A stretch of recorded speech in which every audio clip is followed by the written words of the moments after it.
Dabur Honey Test syrup. This syrup is a cough remedy syrup. That means it treats cough. It's a non-drowsy formula. That means you don't get sleep. Some medicines that when you intake the medicines, they cause drowsiness or sleepiness. So this medicine doesn't give you that sleepiness. Now what it contains? It has honey in it, which treats cough and relieves throat irritation. Tulsi is an antitussive. That means again it relieves cough. Muleti, it's a sore throat reliever. Sunti relieves cough, and Benapsha is an expectorant. So this syrup comes in an expectorant form. Now this is a fast relief syrup, and it's an Ayurvedic preparation made of Dabur company.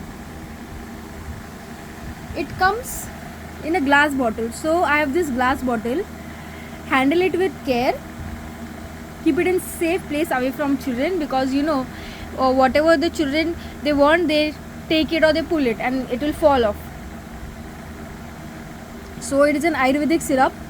People who use mostly Ayurvedic medicines can use this syrup. And this Ayurvedic formula has one advantage in it, that it has long expiry. That means of 4 to 5 years also. Like this is made of 2022 to 2025 is available. It is 200 rupees, 210 rupees pack, and this is 200 ml pack. It's a very good syrup. Best Ayurvedic syrup for cough, which is a non-drowsy formula. That means you don't get any sleep from this, and it is clinically tested